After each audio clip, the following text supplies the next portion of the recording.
For some projects, we want a bottom hem that matches a top hem. Projects such as this are an example.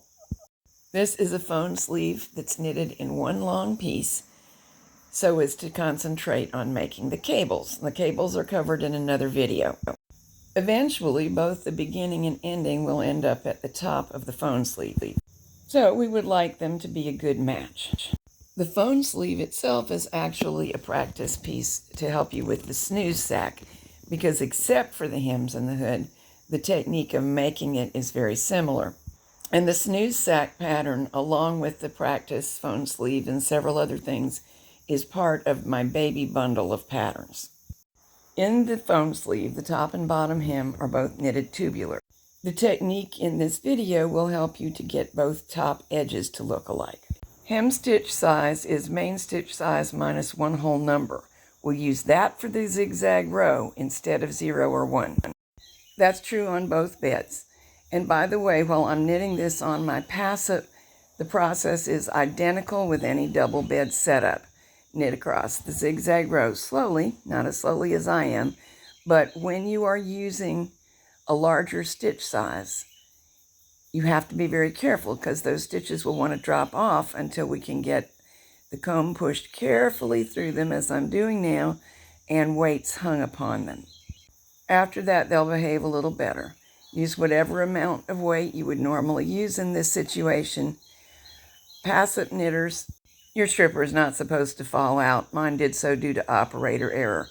Also a note for passive knitters, I begin this process in orange strippers and use them for 1 or 2 rows so as to be able to make enough room from the comb dropping down for the black strippers to work easily. And now it really is time to shift to them. Those using other kinds of machines won't need to concern themselves with strippers at all, of course. For you, weight is your friend. That's what's keeping the stitches down. As soon as we are able to do so, we like to rack so that the needles oppose exactly and they would hit each other if all came out. Doing this makes the edges of the work come out nicer. Now simply knit however many rows are supposed to be used in the hem. Try not to get loops of yarn as I did. I had to reach down and fix that. That's my initial yarn tail, and I should have put a clothespin on it.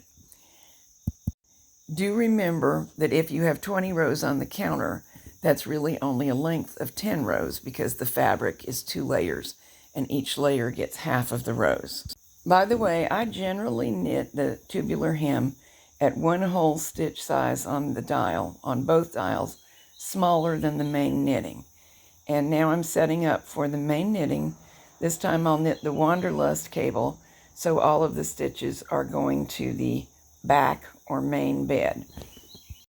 I won't show you very much of the cable here because it's fully covered in another video.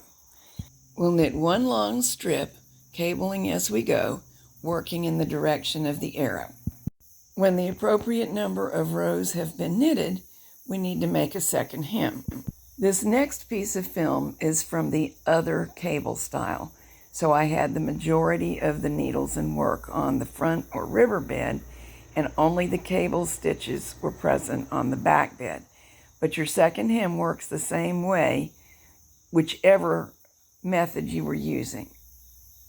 After transferring all of the cable stitches for the embossed cable that I was knitting to the front bed and knitting a couple rows to get them out of the way, I want to knit my second hem, so I now need an equal number of needles brought up on the back bed.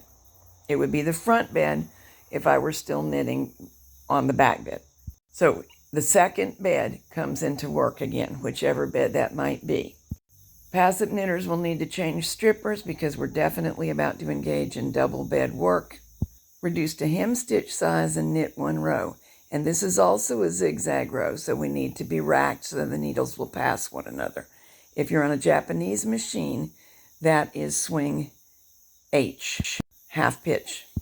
Set the carriages or locks for tubular settings. On passives, that's CX, CX. The tubular hem is basically single bed work because 1 bed knits at a time. So passive knitters will be better off changing to black strippers now. You'll get better performance. And now knit the same number of rows as were knitted for the initial hem. Both the zigzag row and the first row or two after that are likely to feel stiff and should be knitted with care. When they are complete, transfer all of the stitches to the bed you like to use to bind off on. I think the majority of us prefer the main or back bed because we want to make a chain stitched bind off, and it's a lot easier to get your wrist positioned to do it on the bed away from you than it is the bed towards you. When all of the stitches are back on one bed, bind off using a chain stitched method. On a Japanese machine, I would now be binding off around the gate pegs. Here on the Passive and on the Superba, I use an alternate method that I've always called binding off around imaginary gate pegs, and it has its own movie. I'll put a link for you to find it in the program notes. Let's move on to making the ends matched. That initial zigzag row was quite loose. Where the fabric wraps from the front to back between the two layers, that initial zigzag row appears as a series of V's. What we want to do now is chain one of the legs of each V together. Each V is a single stitch, so if we chained all of the legs of the V's, we would end up with double the amount of tight little chain stitches, and that's not really what we want. We just want to take one, the first one that presents itself, and every one that slants in the same direction thereafter, pull them one through the other, and finally pull the yarn tail through the last stitch on the hook and anchor it. That yarn tail can be buried between the layers. You can see how similar the two edges look. The chains are not oriented identically on the fabric edges, but they're close enough to look very nice.